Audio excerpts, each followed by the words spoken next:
buenos días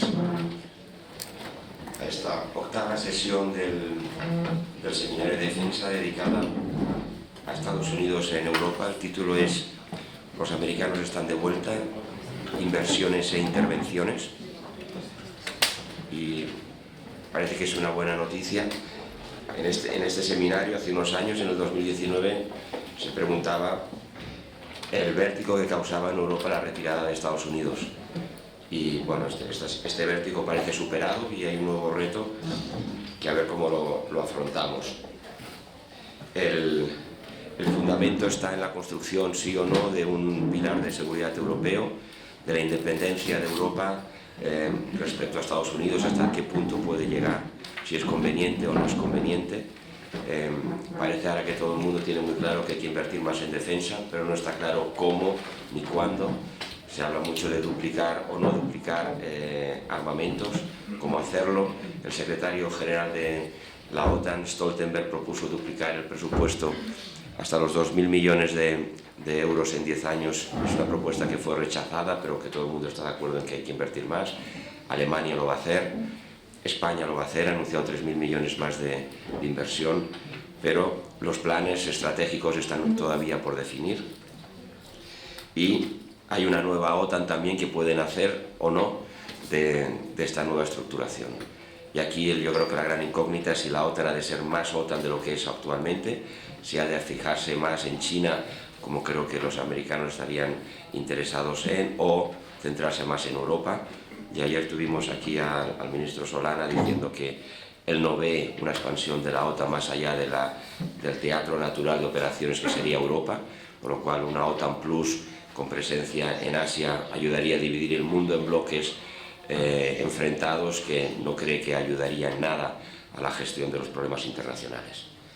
Bueno, y para hablar de todo esto y de todo lo que quieran, tenemos aquí al general Félix Saint-Roldan y a Pascal Boniface. Ninguno de los dos necesita presentación, pero saben ustedes que el general Roldan, pues jefe del Estado Mayor de la Defensa entre 2004 y 2008, también dirigió el Centro Nacional de Inteligencia entre el 2009 y el 2019, 10 años gestionando los secretos y la inteligencia de España con gobiernos tanto del PSOE como del PP, con lo cual habla de por sí, ¿no?, de su grandísima profesionalidad.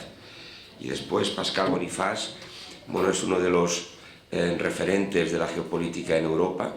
Él dirige el Instituto de Relaciones Internacionales y Estratégicas de Francia, que él mismo fundó en 1990 y que es uno de los think tanks de referencia en la geopolítica. Ha escrito más de 70 libros, ha tocado todos los temas y cada año publica el Año Estratégico. Es una publicación, yo creo que imprescindible, que Pascal publica desde el año 85. Bueno, pues hemos tenido una baja, que es la del general Francisco Javier Fernández Sánchez, que es el representante militar de España en los comités militares de la OTAN y de la Unión Europea, que excusan su existencia. Y pues vamos a gestionar el tema entre nosotros tres y vamos a darle la palabra al general Roldan, si quiere empezar. ¿No prefieres No, que tu programa dice. Pues que empieza Pascual, empieza a trabajar y después el... Ok, muchas gracias.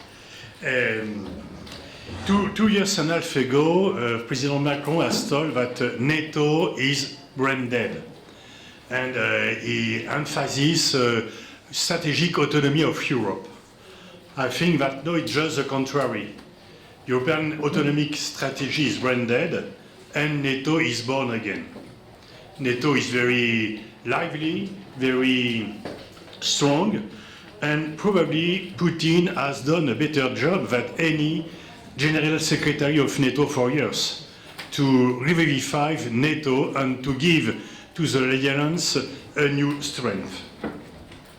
There is no more what Kissinger has called some years ago transatlantic misunderstanding.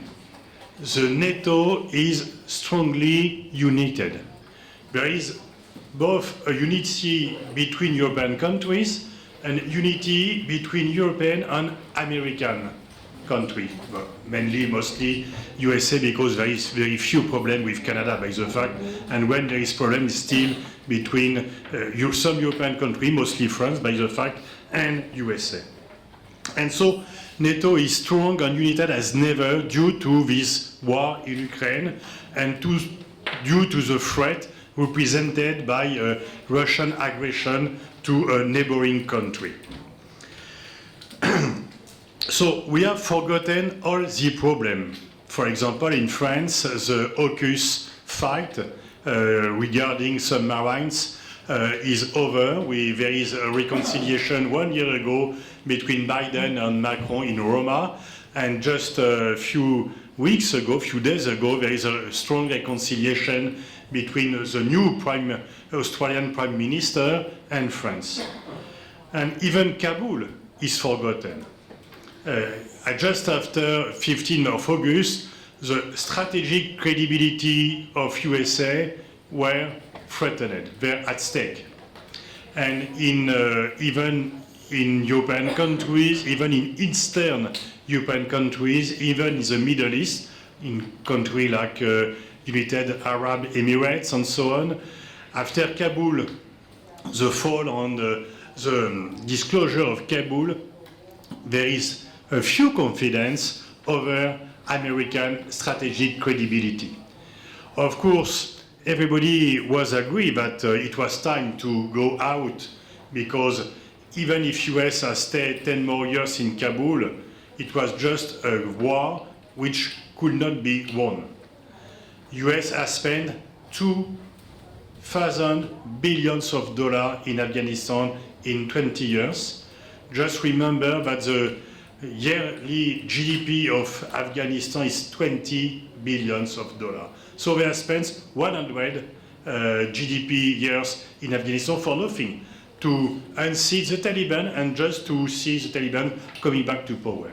So even if there is a general agreement that it was not possible to stay so long, the way the American has left Afghanistan was a shock for the allies in Asia, in Japan, South Korea, and in Europe of US. And a lot of countries say, could they do the same thing in Europe? Could they do the same thing in Asia? But now, this failure has been forgotten, and in every European country, there is a strong demand for more American military presence, and the number of soldiers shift from 40,000 to 100,000 in a few months.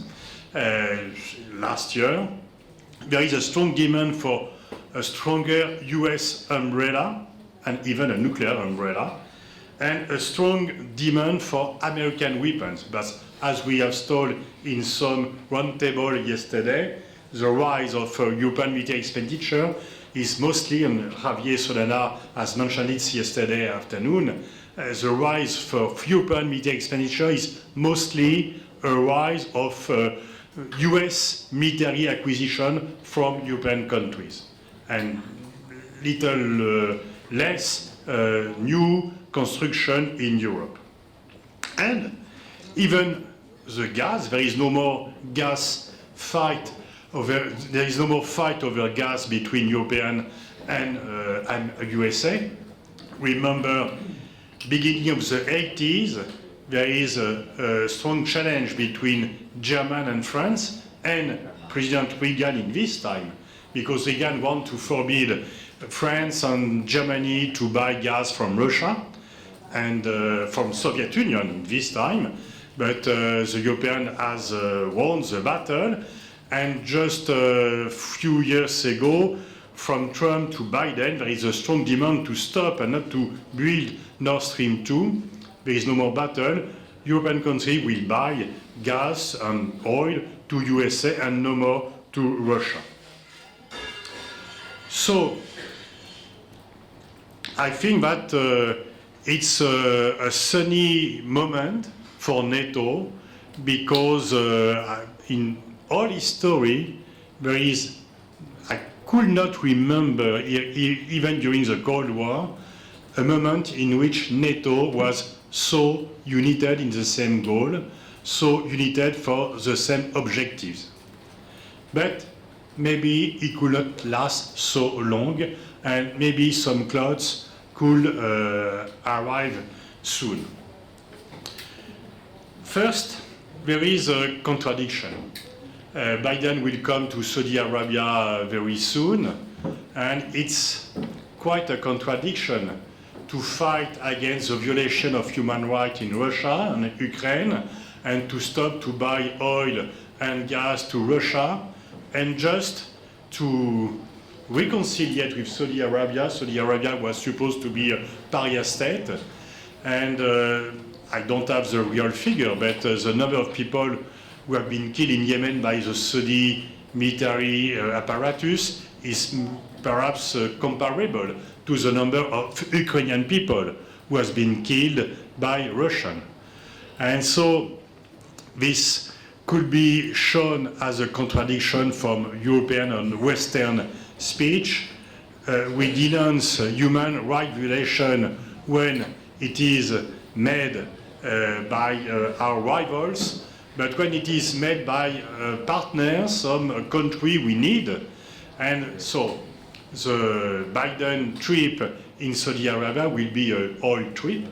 It is mostly, as is the main objective, it's to ask to Saudi Arabia to give to the Western world the oil we could not buy to Russia anymore.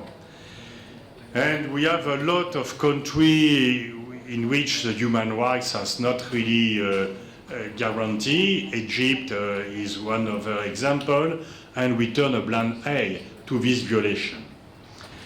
But the main challenge will be China, and the next NATO summit will be mostly dedicated to Russia, of course, to Ukraine, of course, but also to China.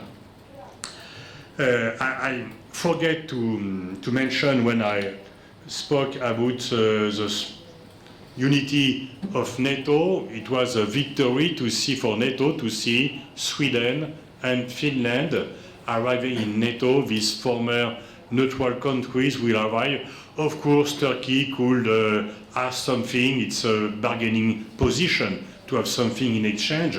But I don't think that Turkey will veto for the long run the Sweden and Finland adhesion, and so NATO will be 30 countries soon. We were only 18 countries at the end of the last century. When we went to war against Yugoslavia, it was only 18 countries, so NATO is still enlarging, and maybe there is new country will arrive one day or the other. So Jacques Delors has told that Europe is like a bicycle. If it stops to advance, it falls. Maybe we could tell the same about NATO. NATO is a bicycle trying to find new mission, new members every time. And so there is quite an automatic move in NATO. People are working together. They need to find new mission, otherwise they are a little bit without any occupation.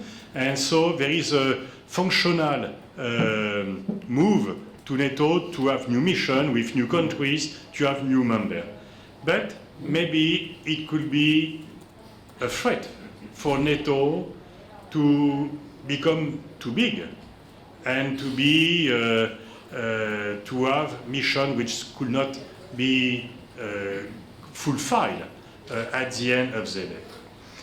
And of course, I think that there is a strong agreement between NATO members, the present one and the future one, to say that we need to send a strong signal to Russia, but it could be a different story regarding China.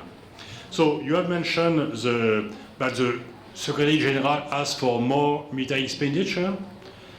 I'm not sure that for the time being every European country has agreed to raise its military expenditure. But we have huge internal challenge in every European country. Huge challenge. In France, the president has now a clear majority for the first time since the creation of the Fifth Republic. and it's because there is a resentment for his internal policy. It's not his external policy which is at stake, but he is considered as a président des riches, and there is a strong social demand. Usually there is strikes in train in France, but now it's even in UK. And there is a crisis of leadership in many European countries because the far right is progressing, and we have social demands which need to be fulfilled. And if we put the emphasis only on military expenditures and forgetting the social demand of the population, democracy will be in trouble. So I'm not sure that increasing day after day military expenditure will be accepted in the long term by European population. Plus the fact that, to be frank, the Russians are not a so impressive threat. In fact, they failed.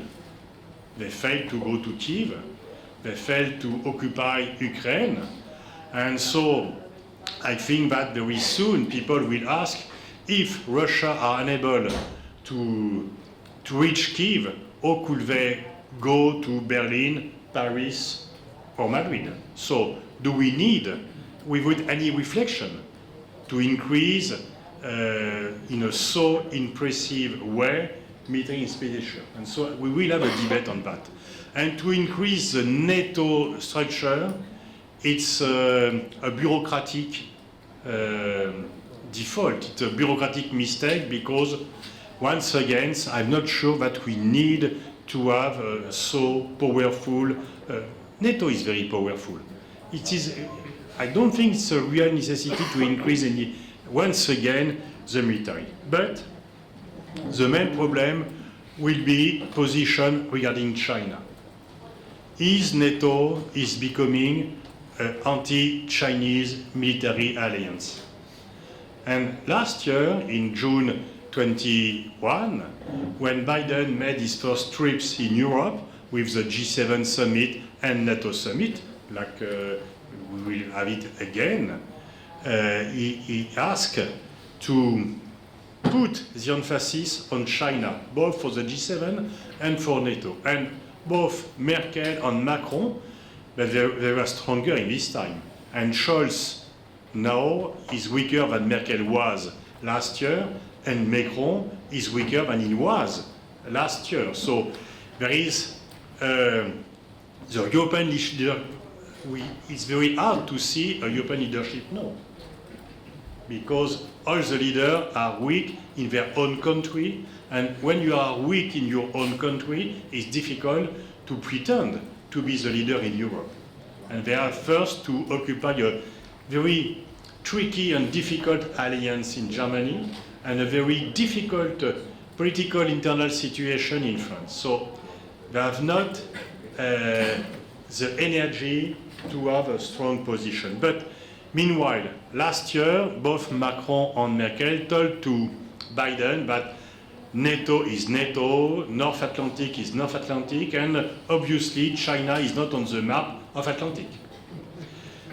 But you could take it for granted that Biden will put the China factor once again, and he will have more argument to do it.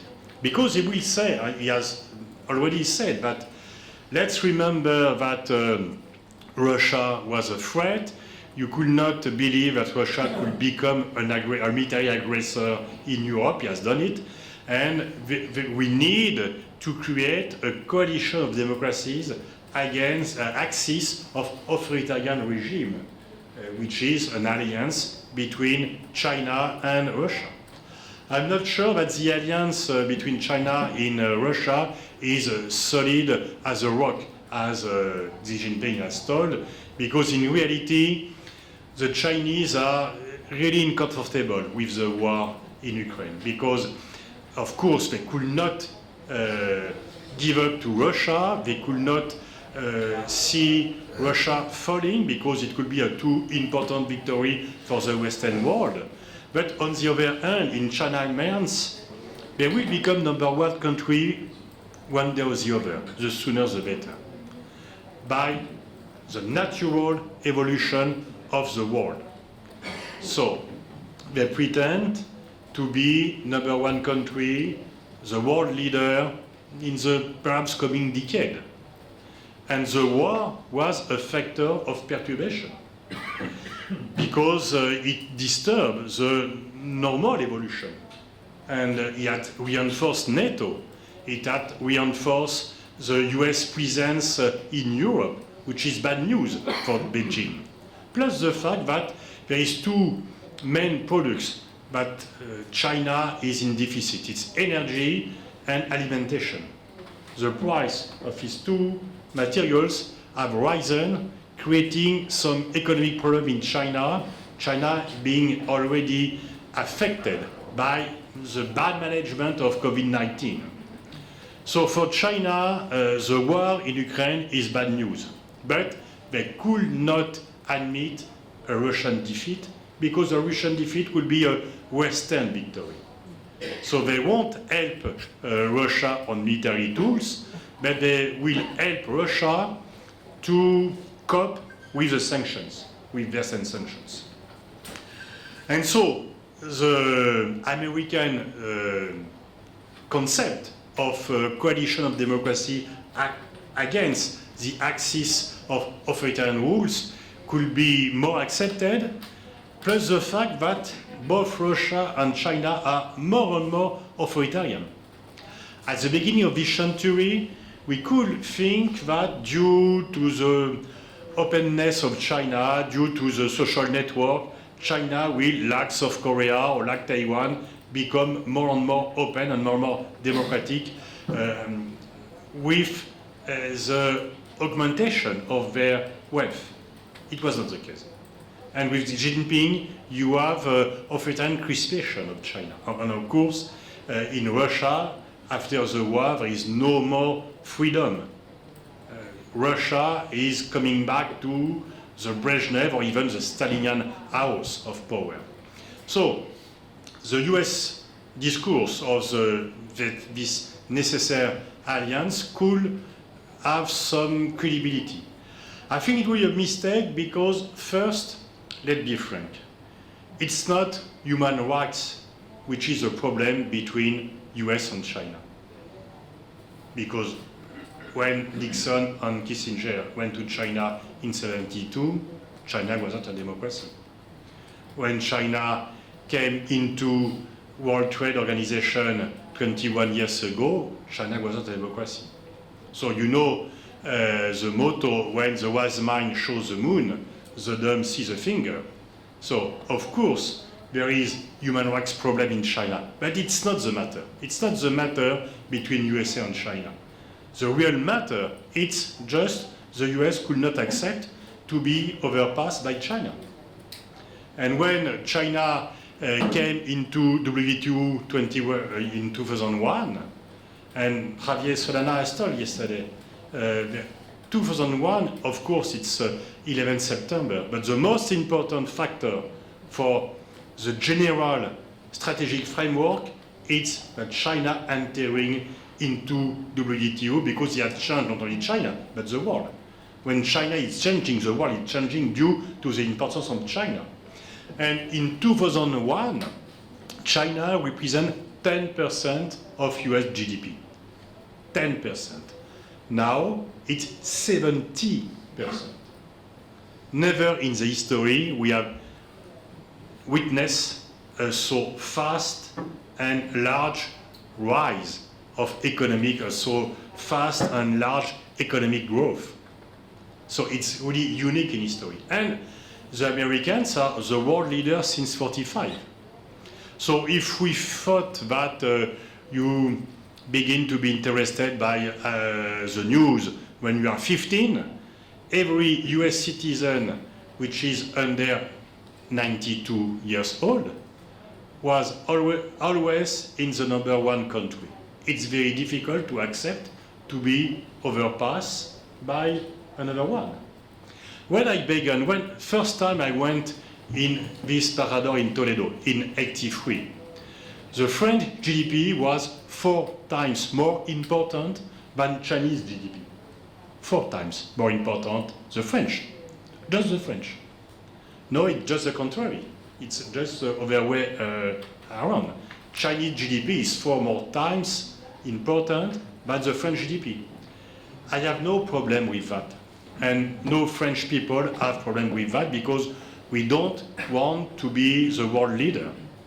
It's not the case for USA. So it's a different story. France, we just want to be protected.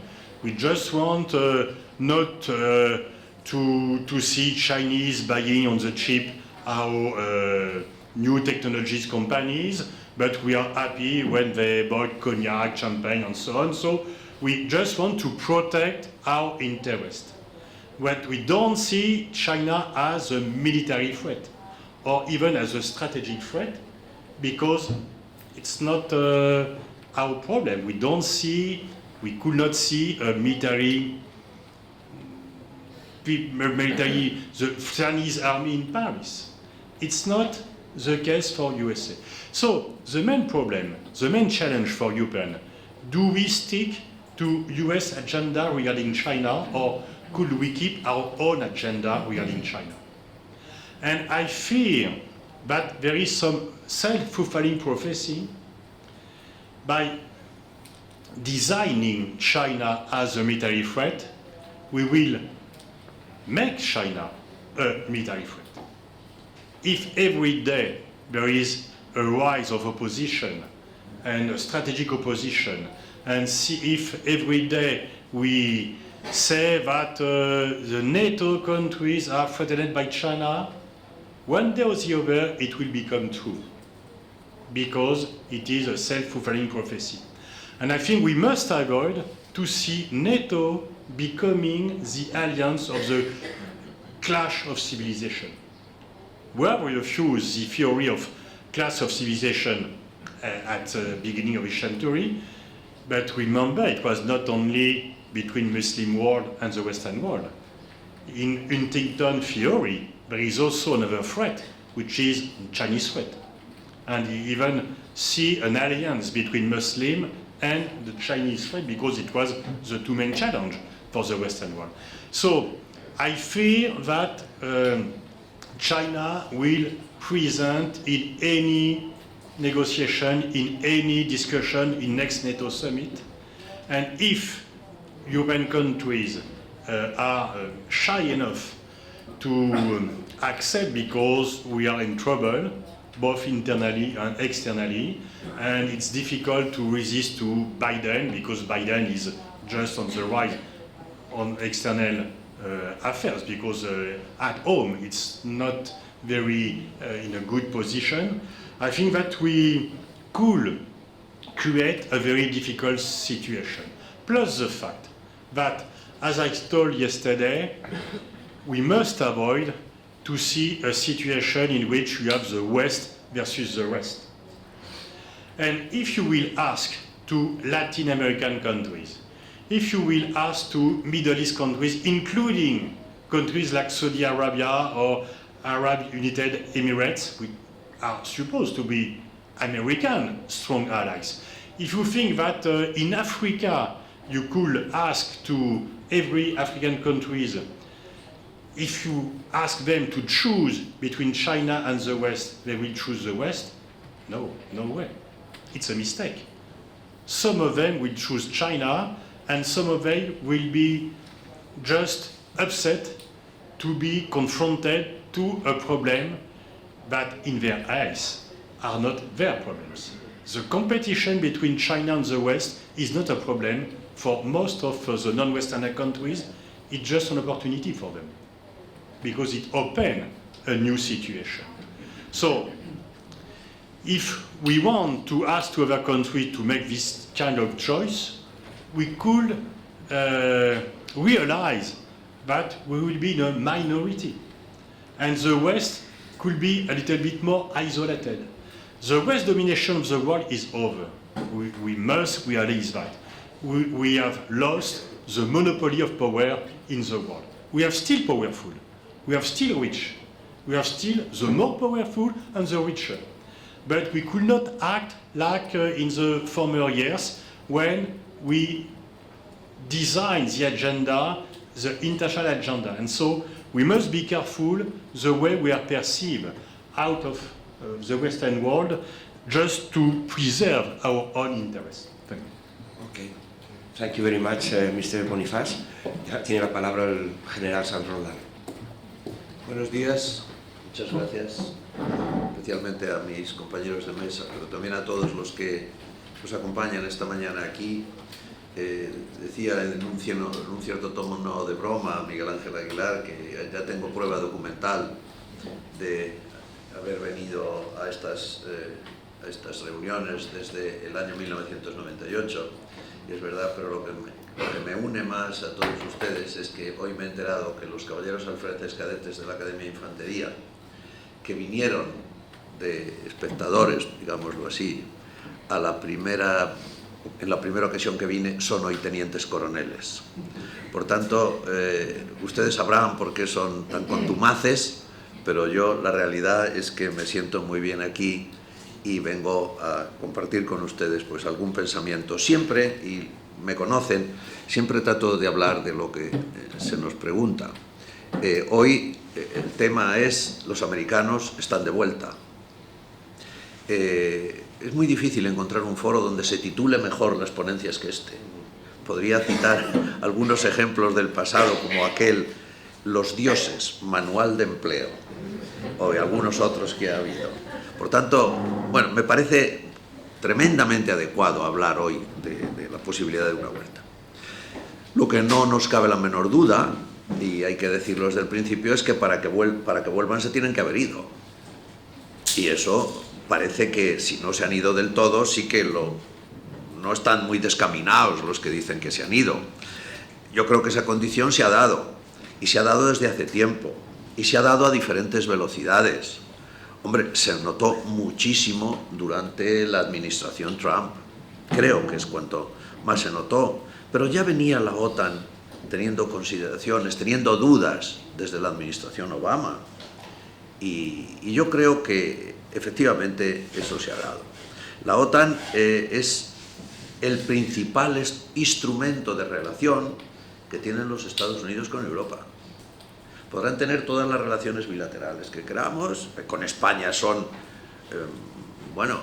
monumentales, pero con Europa su sistema de relación es a través de la Alianza Atlántica, y ese principal instrumento de relación entre la OTAN y Europa llegó el presidente de los Estados Unidos a decir que estaba obsoleto, así de claro. Y aunque pueda parecer lo más dañino para la relación calificarla de obsoleta, pero hizo muchas cosas en ese sentido que también iban mal para esta relación Europa-Estados Unidos a través de la OTAN. Por ejemplo, recuerdan los que estaban allí que en la inauguración del nuevo cuartel general de la OTAN dijo algo así como: ¿y para esto pago yo? Que era muy llamativo. Y también, desde luego, todos hemos leído sus tweets en los que ponía en duda y decía que iba inmediatamente a denunciar el Tratado START. Quiero decir que ha habido unos momentos críticos. La llegada de Mr. Biden nos genera un cierto confort. Creemos que por lo menos volvemos al business as usual. Es decir, pues nos ha pasado a todos en alguna situación incómoda y de pronto, bueno, veremos cómo lo manejamos, pero esto ya va a ser de otra manera. Y es verdad, el señor Biden ha ido tomando decisiones prudentes, sin exageración, pero siempre bajo la consideración de que se piensa en casa. La política exterior, hasta como yo la entiendo, de esta administración americana, está plenamente soportada desde el interior. Es decir, el elemento fundamental es el interior. Y desde una reputación mermada como aliado fiable. Y si no, vayamos al 12 de agosto. Todos vimos la televisión, todos vimos que los C-17 salían llenos de no sabemos quién, incluso se agarraban al tren de aterrizaje y después caían a tierra, como es lógico. la verdad es que la salida unilateral de Afganistán es un golpe para la alianza. ISAF era una misión OTAN. Y las sucesivas formas posteriores de ISAF tenían muchas connotaciones con la alianza. Y, por tanto, cuando eso ocurre, no ocurre además solo, sino que es que los Estados Unidos nos dicen que van a redistribuir sus capacidades políticas y militares de otra forma. Y desde el propio agosto, en el ámbito geopolítico, no nos queda ni la menor duda de que va a haber mucha menos Europa y de que va a haber mucho más Asia-Pacífico. Y no nos queda ninguna duda de que en cuanto a las alianzas va a haber menos OTAN y más AUKUS recién creada, más Quad, que es más o menos lo mismo y por la zona, y que se va a prestar infinitamente menos atención a los conflictos locales y mucha más atención a otras estrategias más globales, de los que Pascal ha dicho ya muchas cosas sobre relaciones que, sin ser exactamente amenazas, pero sí son riesgos que queremos evitar. Y, desde luego, dejan de tener la huella en espacios donde tradicionalmente la han tenido. Es decir, ¿cuántas esfuerzo han dedicado los Estados Unidos a la zona del Golfo? Y en el momento que vieron que tenían energía suficiente para ellos y para dar y tomar, como decimos los españoles, pues zonas donde tradicionalmente han estado las abandonaron y se fueron a casa. Y es verdad que declaran a China de forma lo más gráfica posible, entre otras enfocando su poder hacia allí, la principal fuente de su inquietud. No es que lleguen a una guerra fría, porque no hay que olvidar que incluso en los momentos más duros de esta relación, incluso hoy, las relaciones entre Estados Unidos y China en muchos ámbitos se están dando. Por ejemplo, en el ámbito de la salud, en el ámbito del comercio, en el ámbito de la estabilidad regional. Hay muchas cosas que se están haciendo juntos. Por tanto, bueno, no nos cambió con aquel momento, el mes de agosto, nuestro panorama estratégico, pero eso no nos ha dejado absolutamente sin tener alguna relación con China. En esos momentos, cuando los Estados Unidos deciden mirar hacia otro sitio y que tanto nos preocupa a nosotros, se produjeron algunas cosas también beneficiosas. Bueno, en primer lugar, los problemas con Rusia cambiaron de tono. Con Rusia habíamos estado viviendo mucho tiempo bajo el paradigma de usted diga que es grande, que yo hago como que me lo creo. Y por eso se produjeron todas las ampliaciones de la alianza. Yo no era nada extraordinario, al ser jefe de Estado Mayor de Defensa de España, estaba en el Comité Militar cuando se discutió la ampliación a las repúblicas bálticas. Y se discutía en el ámbito del Consejo de Cooperación OTAN-Rusia. Es una institución que se creó aquí en Madrid en la cumbre del 97 para discutir los problemas entre la OTAN y Rusia. Y el Gemán ruso, que era un hombre que no sé si era mayor, pero lo parecía, dijo, pero hombre, no me hagan ustedes esto. Y inmediatamente algún jefe de Estado Mayor de la Defensa de un país con tradición, no sé si decir guerrera será lo adecuado, pero pues dijo, no, mire usted, si es casus belli, pues móntese usted en el tanque mañana, pero van a ser las repúblicas bálticas territorio aliado. Pero cuando ocurre esto que estamos diciendo de los Estados Unidos y su enfoque hacia otro sitio, y cuando ocurre también casi simultáneamente que Putin ve que la Unión Europea está discutiendo cosas domésticas. Recuerdo que el Tratado de Maastricht, donde dice vamos a crear una política exterior y de seguridad común, que transformaremos inmediatamente en una política de defensa común para transformarlo lo antes posible en una defensa común, Maastricht 92, 30 años después.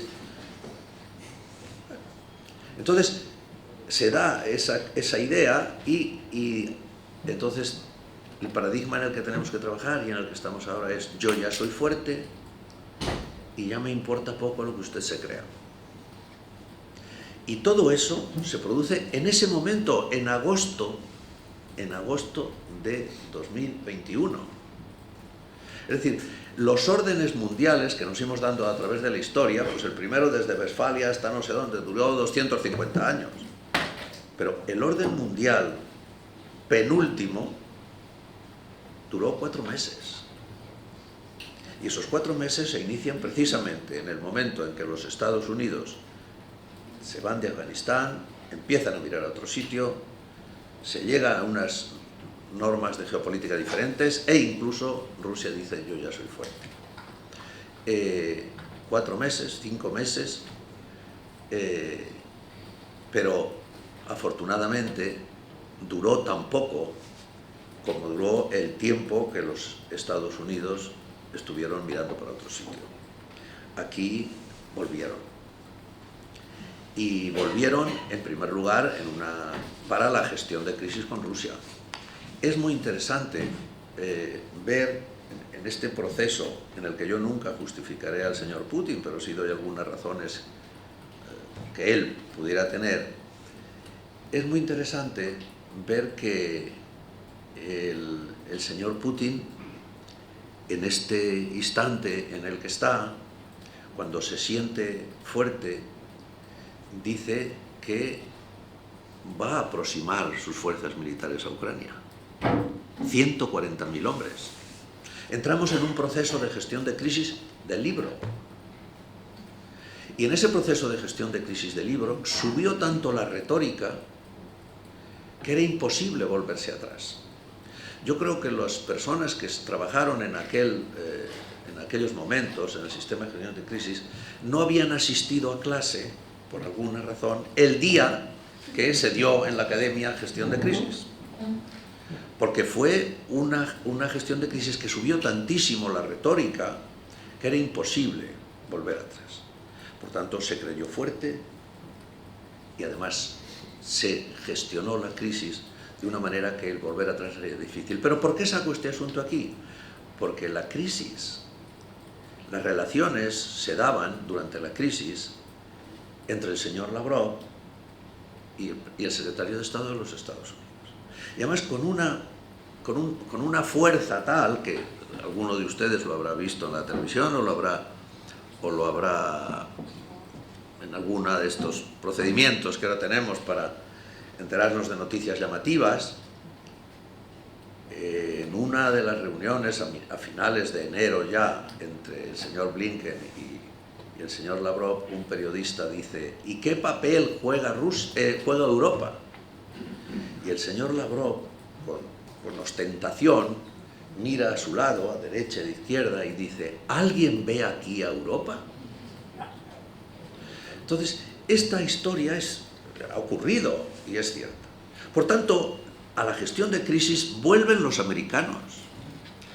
Europa, naturalmente, que hizo otras muchas cosas y cada día está tratando de hacer más cosas y diremos también todo lo bueno que trajo para Europa precisamente esta crisis. Pero los americanos volvieron a solucionar la crisis y quisieron tener poderoso el instrumento con que, caso de tener que resolverlo, lo resolverían, que era la alianza. Y esto es lo que encontramos en el escasísimo tiempo que va desde agosto del 21 hasta febrero del 22. Y aquí, bueno, pues la esfera rusa sabemos lo que ha hecho, la esfera europea efectivamente confió en OTAN. Yo les voy a decir una cosa que no me ha ocurrido en mi vida y que me resulta llamativo, no sé a ustedes. Yo hace poco cogí un taxi en Madrid y el taxista me dijo: anda, que cómo están las cosas con Rusia, menos mal que tenemos a la OTAN. Yo he trabajado toda mi vida en cuestiones relacionadas con la OTAN y yo nunca había oído a alguien que dijera: menos mal que tenemos a la OTAN. Pues un señor que, en fin, tendrá los conocimientos de geopolítica que tenga, dijo: menos mal. Pues claro, menos mal, porque esta vuelta y esta realpolitik que hemos tenido de forzar la OTAN para que sea un instrumento útil nos ha servido de mucho. Y es útil.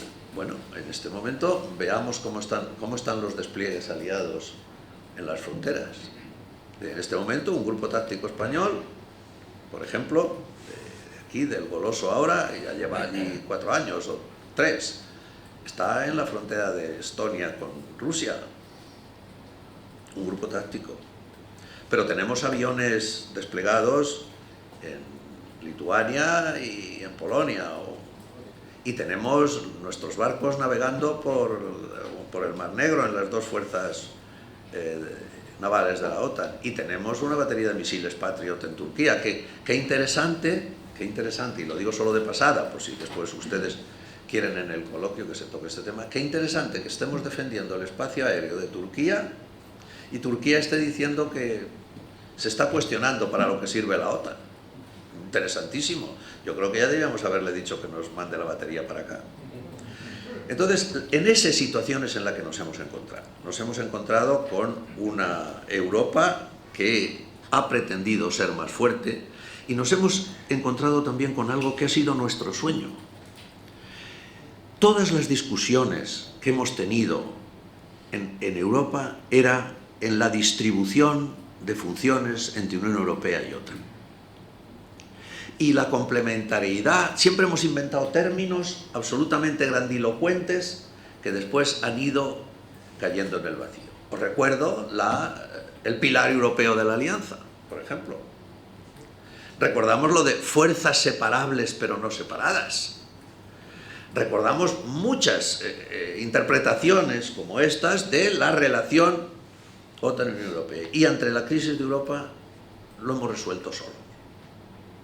La OTAN es el poder que, si hace falta, se enfrenta a Rusia o a quien venga con toda su fuerza para que Europa esté segura, y la Unión Europea hace muchas cosas también simultáneamente, pero no con discusiones de tal virulencia que nunca se llegaba a un acuerdo, sino que de forma tácita Europa está desarrollando su brújula estratégica, está desarrollando sus conceptos de nuevos battle group, está desarrollando qué quiere decir con autonomía estratégica, y está tomando decisiones importantísimas en este periodo, como son los embargos y las relaciones entre los países europeos con Rusia, en otras materias que naturalmente no son las estrictamente militares.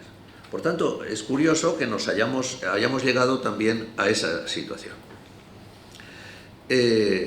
Desde luego, ya nadie se cree que la OTAN tiene encefalograma plano.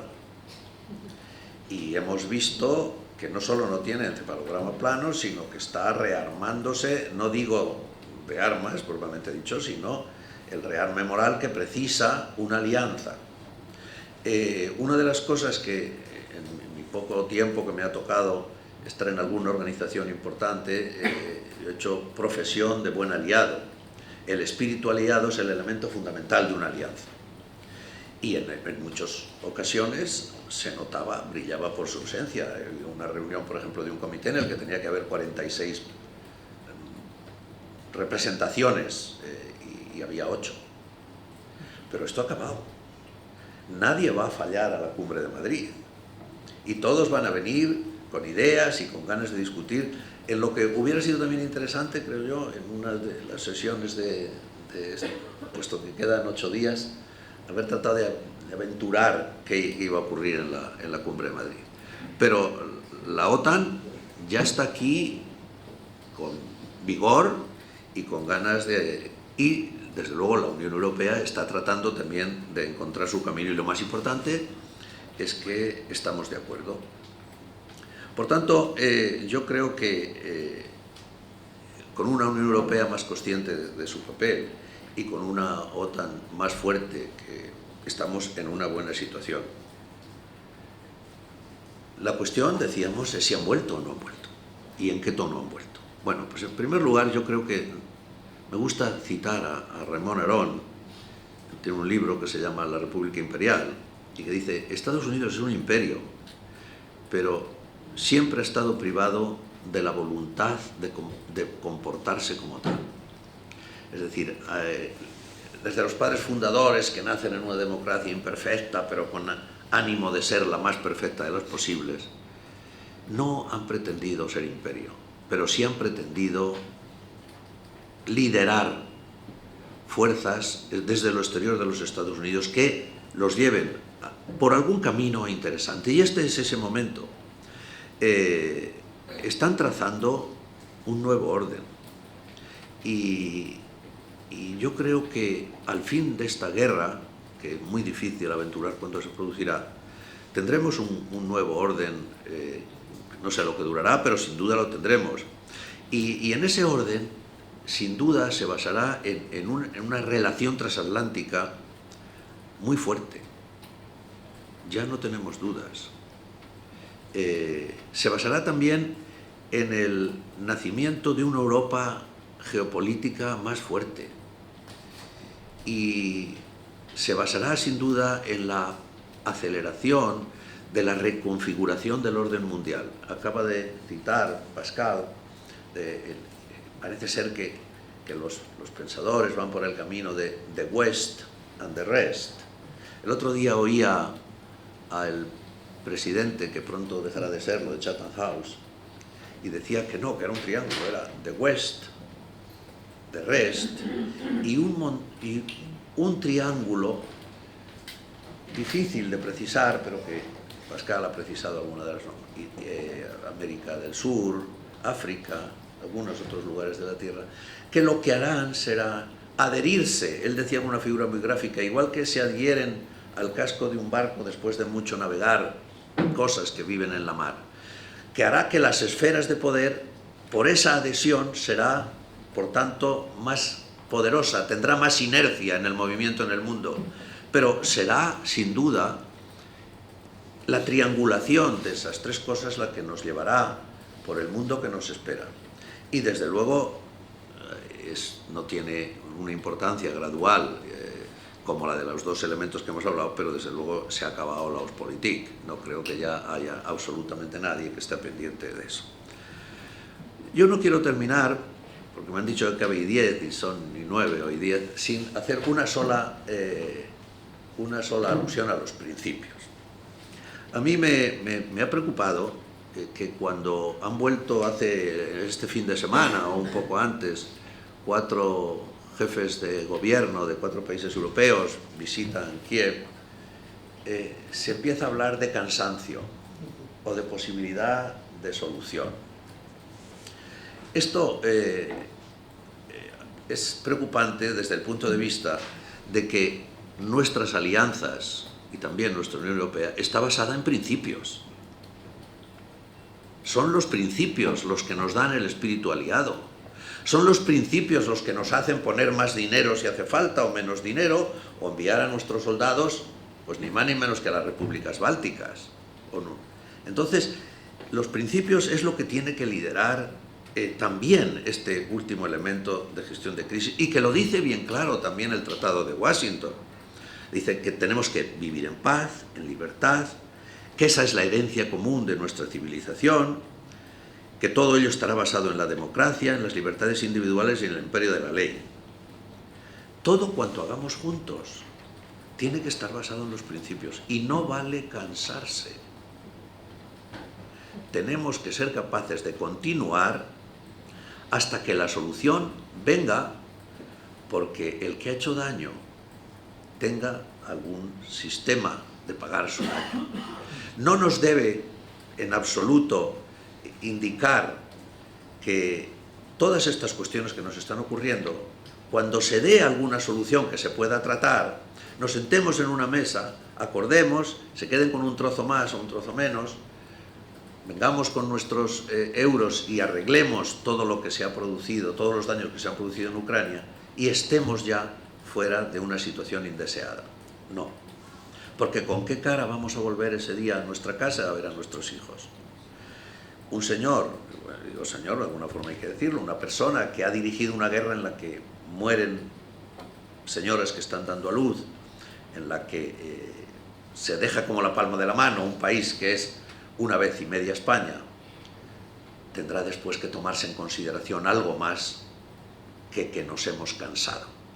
La alianza no se puede cansar, la Unión Europea no se puede cansar, y desde luego los ciudadanos, porque la alianza es una alianza de ciudadanos libres, aunque esté allí representado por quien sea, no se puede cansar. Cualquier ambigüedad en este sentido, y quiero recalcarlo al final, cualquier ambigüedad en este sentido, en el ámbito de los principios, será un problema muy grave, y especialmente para Europa, en el corto o en el medio plazo. He llegado a mi final, estoy para sus preguntas.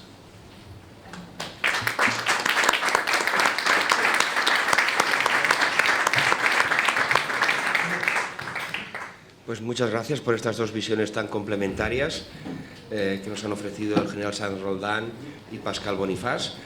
Tenemos a Pascal receloso de una OTAN que pueda ir al Pacífico y tenemos al general Sanz Roldán contento de que esta OTAN fortalecida y esta Unión Europea fortalecida en la defensa de los principios, los valores que han traído la paz a Europa durante 70 años. Pues vamos ahora a coger unas cuantas preguntas. Tenemos aquí una aquí delante y aquí tenemos otra.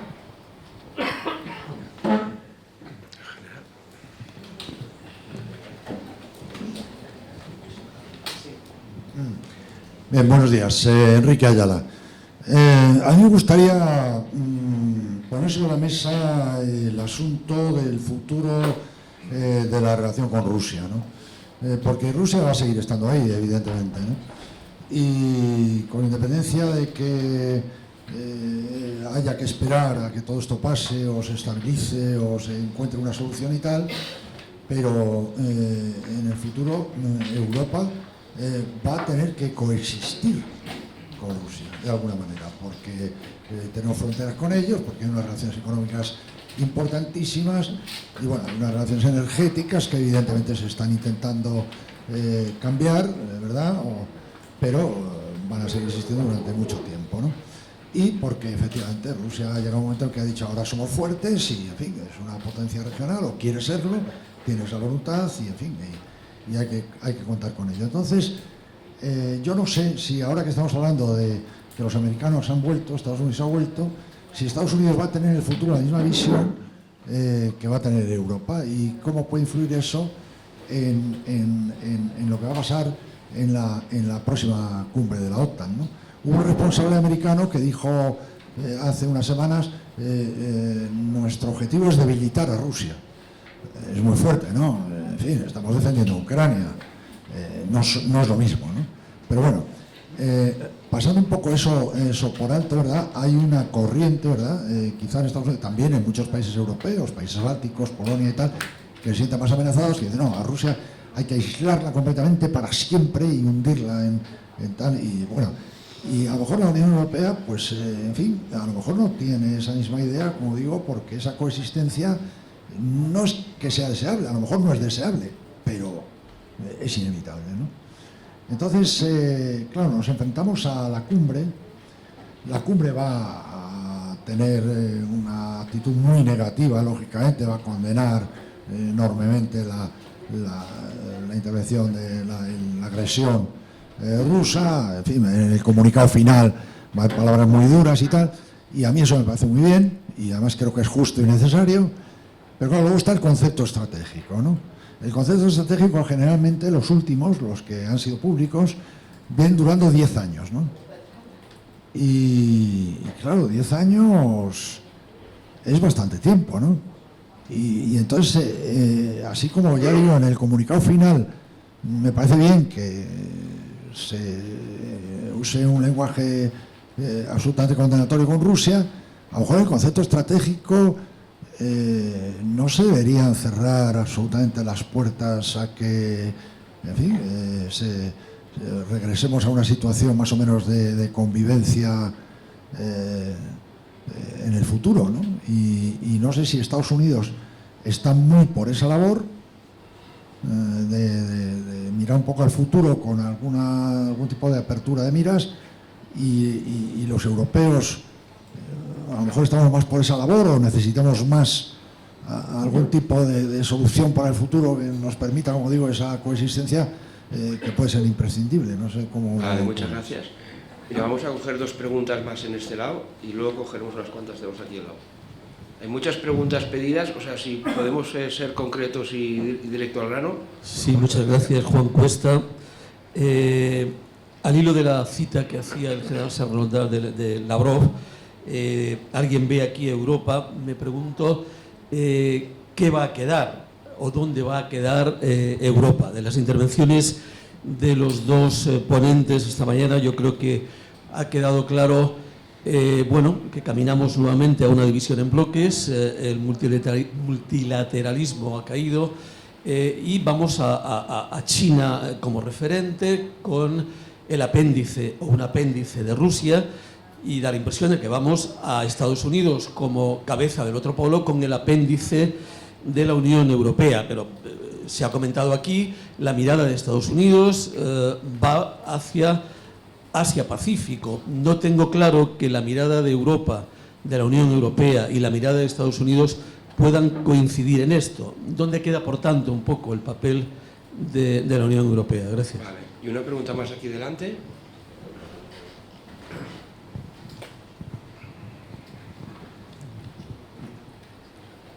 Marta González Isidoro.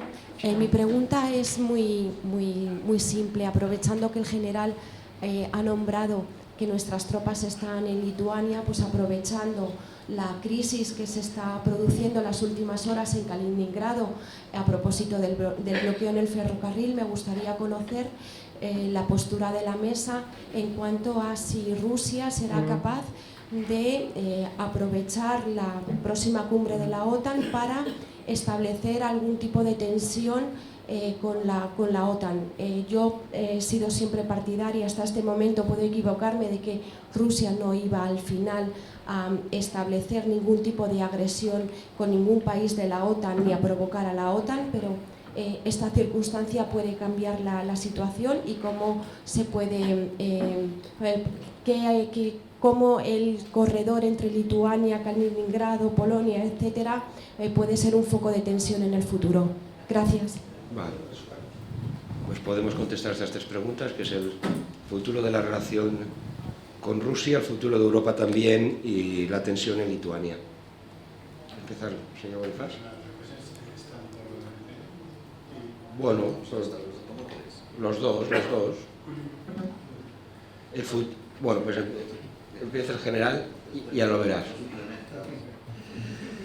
Bien, el futuro de la relación con Rusia, siempre que hemos dicho ahora, en los últimos meses, the West and the rest, hemos contado con que the West es exactamente igual a Estados Unidos que Europa. Es decir, no hay dos West, hay un West. Porque también hay una tendencia desde los Estados Unidos a identificarse infinitamente más con nosotros que con los demás. Es decir, es muy difícil de ver un West sin Estados Unidos o un West sin Europa. Son juntos. Pero vamos a quizá mejora la solución que os citaba del presidente de Chatham House. Es decir, podríamos estar en tres polos, de West, Europa y Estados Unidos, otro polo, China y Rusia, y un tercer polo, que es ese que es variable para triangular, en el que quedan pues África, América, otros muchos que tienen una vida en el mapa geopolítico muy importante, por ejemplo con las tierras raras. Sin las tierras raras no hay chip para coches. Las tierras raras salen de África o de América del Sur. El lugar donde quiere ir ahora con sus inversiones, conocido que ya con las cuestiones de energía estamos viviendo otro modelo, el dinero de Emiratos y de Arabia Saudí está enfocado a Sudamérica, pero con mucha fuerza, y a las commodities y a otros tipos de cosas. Pero yo, llegando como mucho a ese triángulo, desde luego yo a Rusia la veo como, por un tiempo, como un apestado político. ¿Y por qué lo digo?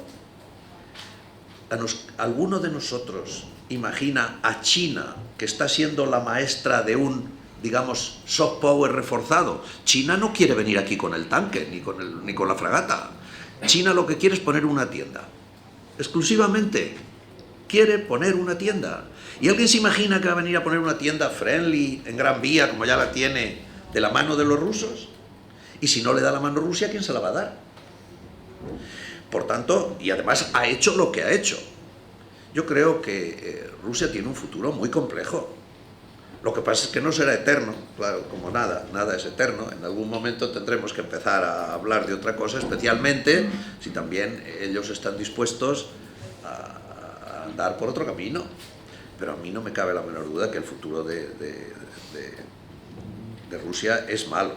Es verdad también que debemos administrar bien, si es que finalmente lo obtenemos, la victoria. Todas las causas de las guerras sucesivas han sido la mala administración de la victoria anterior. Y esto es lo que nos ha ocurrido con la OTAN. Tanta ampliación, tanta política de puertas abiertas, que es verdad que es un derecho. Bueno, no voy a estar yo aquí ahora, no voy a discutir con ustedes que yo también creo en el derecho de política de puertas abiertas, pero tanta ampliación, tanto lo hago porque quiero, etcétera, etcétera, pues hemos llegado a una situación que no me deja usted salida. Bueno, pues entonces con Rusia lo mismo. Deberemos administrar esta situación. Y entre otras cosas también porque tiene armas nucleares. Aquí estamos en un debate en el que no hemos entrado, pero a lo mejor en algún momento tendremos que entrar. Y desde luego lo que no es aconsejable es llevar a Rusia a la desesperación. Porque entonces, una vez desesperada, vaya usted a saber qué. Pero esa es mi visión de cómo pueden ser las cosas en Rusia. Yo de la cumbre tengo serias dudas, y ojalá. ¿Por qué? Pues porque parece que todo lo que hablamos de la cumbre es lo que hemos hablado siempre. ¿O es que en el comunicado de la cumbre de jefes de Estado y de Gobierno de junio del 21 no hablan de Rusia en unos términos que será muy difícil cambiar en lo de ahora? Leamos el comunicado de la cumbre de junio del 21 y leamos el apartado de Rusia y veremos, y vamos a poder decir muchas más cosas sobre las dichas en el... ¿Eh? Peores. Ahora peores. Sí, pero que no veo cómo. Sí, o sea, yo ahora cojo el párrafo de China de la cumbre del 21 en Bruselas y veo muy difícil suplementarlo a pesar de la situación, a no ser, y este es el punto, que queramos caer en el mismo error que hemos caído en la gestión de crisis con Rusia, que es subir tanto la retórica que después no tengamos solución. El que se siente a escribir ese párrafo tendrá que considerar las dos cosas. Es decir, que China es malísima, que nos van a venir todas las males del infierno a través de ella, escríbalo si se atreve, pero entra usted en otra fase. ¿Y está usted dispuesto a entrar en esa fase? Por tanto, yo no creo que haya mucho más. En Rusia, bueno, ahí sí que, yo no sé, ahí sí que habrá que cargar un poco las tintas. Pero el problema, lo que a mí me preocupa, más que esas dos cosas, tanto Ayala, Enrique, he dicho Ayala porque todos los compañeros nos llaman por apellido, ha sido subordinado mío y no le perdono que me haya puesto en esa tesitura. Si estuviera en activo, esta tarde mismo estaba arrestado. El asunto es el siguiente, no es lo que diga ni el concepto estratégico, ni la cumbre, ni el comunicado de la cumbre sobre China y Rusia. El problema es si van a ser pragmáticos por fin o no.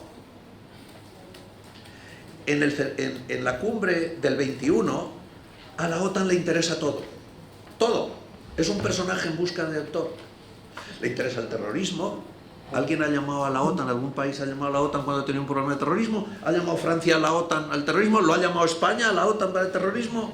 ¿Tiene intención de llamar si mañana el ISIS pone una bomba donde sea? No, jamás, no lo va a llamar.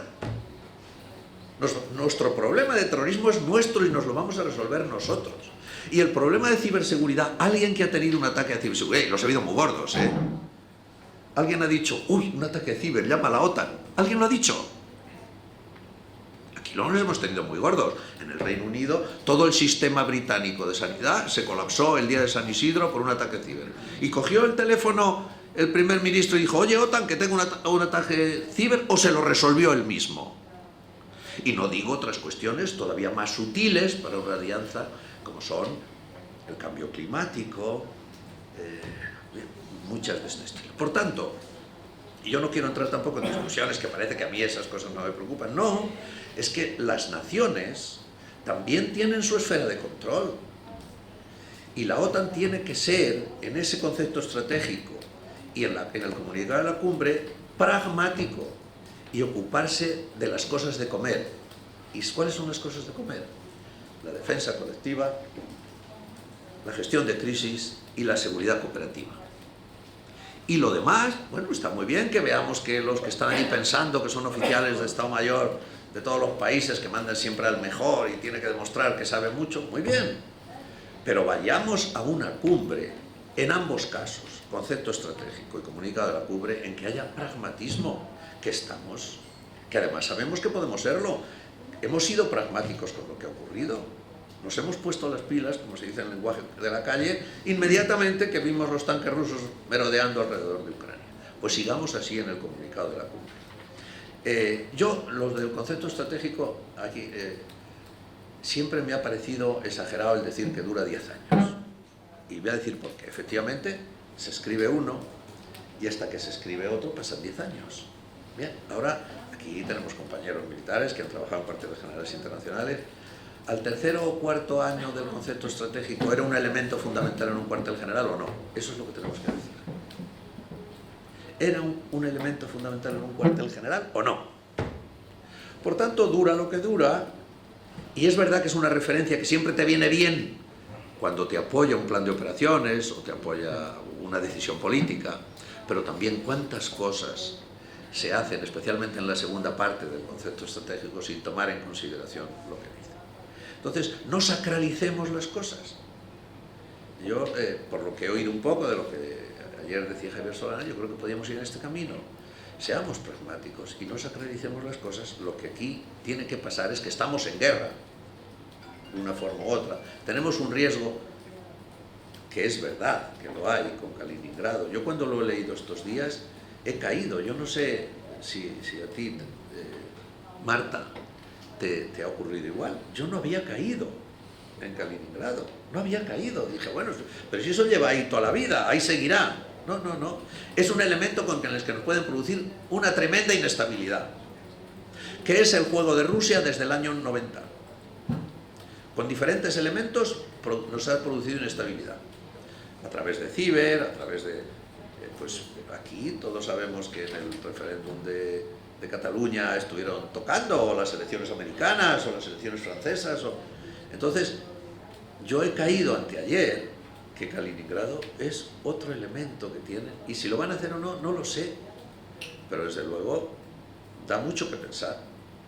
Y con esto, el papel de Europa. Yo creo que, ¿dónde va a quedar Europa? Yo creo que tenemos que seguir el ejemplo de lo que estamos haciendo ahora. Aquí, de forma espontánea, porque la vida es espontánea, cuando nos aprieta algo, hemos hecho una división de funciones entre OTAN y la Unión Europea que ni se nos había ocurrido, y si se nos había ocurrido no habíamos tenido ningún éxito en los pasados 30 años. Y ahora sí, Europa va a crear su fuerza para crisis suyas, propias, no sean muy grandes, pero en el momento que hay una crisis grande, aquí estamos todos.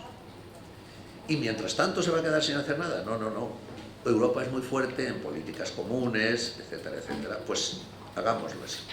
Entre las que debe ser común la política exterior y de seguridad común, y que se lleve a través del Servicio de Acción Exterior. Por tanto, el ejemplo que se nos ha ofrecido ahora de Europa-OTAN a mí me parece magnífico. Y ojalá que podamos seguir muchos años así. Demasiadas largas mi respuesta, perdonadme. No, Pascal quiere decir Regarding brevemente. Okay. Because there are so many questions. Okay, regarding the future of relation with Russia, it will be dire because as long as Putin will stay in power, it will be just impossible to resume normal relation between the Western world and Russia. And we could not know how long he will stay, and even if Russia is weakening, he could stay in power as long as he wants. And plus the fact that the policy, European policy regarding Russia will be more and more decided by Eastern countries, or even by UK. UK has left European, but Johnson is playing a very important role regarding the relation with Russia. And you have witnessed last week that Draghi, Scholz, and Macron went to Kiev, and they felt guilty to have in the past strong relation with Russia. And they want to apologize to have this kind of relation. So for the next month, I fear that Italy and France, Spain, Portugal and Germany, who are eager to consider that, you like it or not, but Russia is a European country, we have to deal with Russia, we will be overshadowed by Poland, Baltic states, US and UK regarding relationship with Russia. Thank you very much. Tenemos 5 preguntas cogidas, o sea que insisto en la brevedad porque estamos ya un poco fuera de tiempo, en 5 minutos y tenemos que acabar este panel. I'm very glad, Mr. Roldan, that you mentioned this revival of NATO and this progress of common security and defense policy within the European Union. But what is the most important, you know, for all the members of both organizations belonging to the first and the other organization, it is the relationship between them. ESDI is that. This concept that was taken into consideration and developed 20 years ago. Berlin Plus agreement, yes, it functions as for the crisis management operations. There were 2 declarations, I mean this one from the Warsaw Summit and this one from 2018 connected with the necessity of the political cooperation between both organizations, but there is no declaration speaking about necessary institutional framework between the first and the other organization. And as far as I know from those who draft the strategic concept of the alliance, there will be not such a declaration also in that strategic document. Unfortunately, I would say. Unfortunately, because such an institutional relationship would be good. What is your opinion about that? Thank you. Tenemos aquí en medio y a Miguel Ángel. ¿A Natividad? ¿No? Miguel Ángel. Sí, gracias.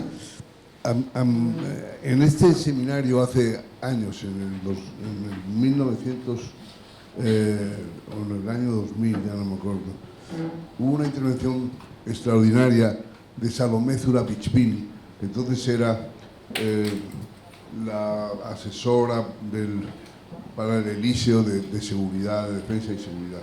Luego esta señora fue ministra de Exteriores de Georgia, me parece.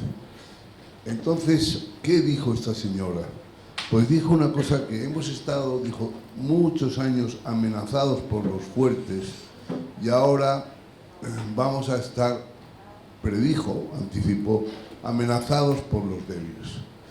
Y habló de que los débiles podían ser una amenaza tremenda. Unos meses después, esto fue en el mes de junio, en septiembre se produjo el atentado de las Torres Gemelas y todo lo demás. Esta gente, alguien ha hablado en la desesperación, esta gente en la debilidad extrema, resultaron de una peligrosidad gravísima. Yo creo que sería muy interesante que también reflexionáramos sobre a dónde nos puede llevar mantener a Rusia en una situación de extrema debilidad. No vaya a ser que una Rusia extremadamente débil sea más peligrosa que una Rusia fuerte. Gracias. Vale, tenemos una pregunta ahí al fondo. ¿Sí? Sí, Alejandro Gómez, soy estudiante de la Rey Juan Carlos. Mi pregunta va en relación a los valores, porque bajo mi punto de vista, una de las vulnerabilidades que tiene Europa o que se ha ido acrecentando con el tiempo es el convertirse en un polo de referencia de valores con la democracia, etcétera, pero a la vez mancharse las manos pues, en temas como Marruecos, Turquía, Libia, Afganistán, Irak. Entonces, creo que quizás esa colaboración OTAN o esa profundización OTAN hace más difícil ese discurso de valores de cara a fuera de Occidente. Y si uno escucha pues, pensadores chinos, indios, africanos, etcétera, uno de los reclamos que hacen es ese, y a la vez se hace difícil accionar en el mundo sin mancharse las manos. Entonces, desde mi punto de vista, ahí hay me parece difícil para Europa gestionar el tema de los valores en un mundo cada vez más competitivo. Quería saber su opinión. Vale, tenemos una última pregunta aquí, cortísima. Aquí delante. Ahí.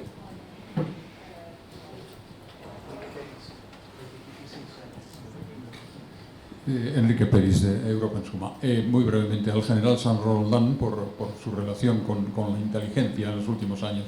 ¿Por qué la inteligencia europea, de la Unión Europea, hasta en los días previos al 24 de febrero, seguía sin hacer caso de los avisos y las advertencias de la administración norteamericana, de la inteligencia, sobre que efectivamente la invasión, el ataque de Rusia, ese ejército concentrado, iba a proceder efectivamente iba a proceder a una invasión y a una guerra, y seguía creyendo que eran exageradas esas sospechas o esas peticiones o esas advertencias de Estados Unidos? Muchas gracias. Gracias, Enrique.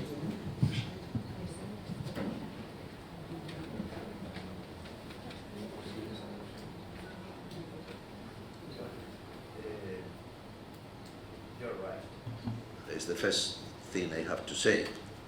All the conceptual papers that we have drafted in order to establish a clear and good relationship between NATO and European Union, at the end of the day, were useless.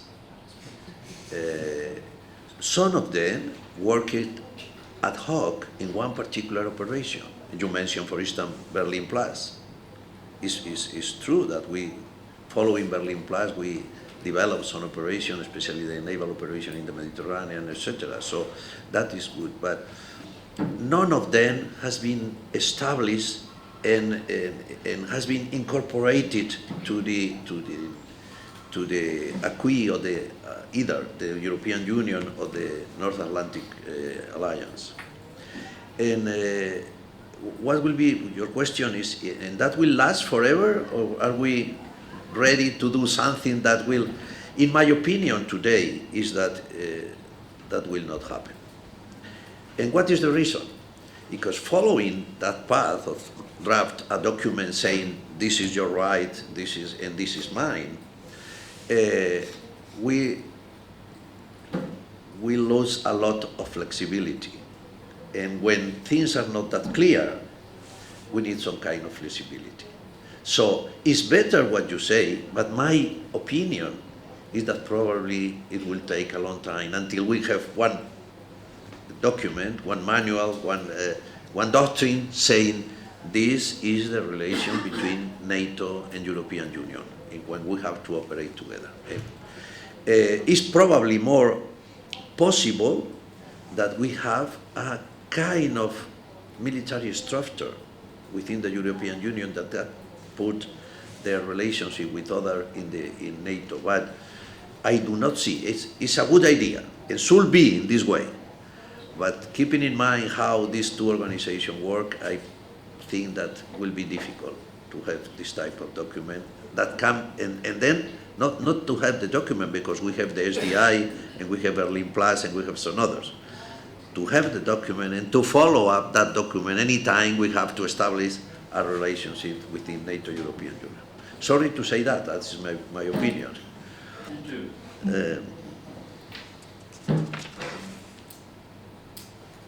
Lo de Rusia débil, Miguel Ángel, es un poco lo que yo he dicho. Yo creo que tenemos que tener cuidado en administrar las victorias, claro, sí. Pero especialmente teniendo armas nucleares y teniendo también un cierto desequilibrio, como sabes, porque Europa dijo hace tiempo que sus armas subestratégicas se las llevaba. Entonces hay un gap importante y además hay una posibilidad, claro, de que la desesperación, pero tendremos que también saber manejarlo. Pero no puedo decir otra cosa que darte la razón. Valores, tienes razón, pero también hay que poner un cierto pragmatismo en las relaciones internacionales. He sido yo el que ha hablado de valores y además lo he dejado para el final porque creo en eso. y porque creo que no debemos terminar, por ejemplo, esta situación por cansancio. Ya nos hemos cansado, echamos nuestros euros, nos olvidamos de las señoras que murieron mientras daban a luz y ya tenemos un mundo en paz. No debe ser así. Pero sí tienen que ser nuestros valores como poco una guía de lo que queremos conseguir. Las cosas se consiguen con tiempo. La inteligencia no es una ciencia exacta. No cabe duda que los que más saben, o los que mejores medios tienen, pero no siempre son los que hacen una mejor apreciación con la realidad, son los servicios secretos americanos. Pero hay algo que es más sólido que eso. Es decir, los informes de inteligencia se tienen o no se tienen en cuenta según quiera el líder político al que van dirigidos. Por tanto, nadie nos puede asegurar que los informes de inteligencia no fueron parecidos o paralelos entre los que dijeron que sí, que pasado mañana se atacará, y los que dijeron no, esto no tiene mucho valor. Una de las grandes cuestiones que tiene un servicio de inteligencia es que el líder político al que le sirve confía en ti y no sonría cuando le mandas un documento diciendo esto es lo que va a ocurrir.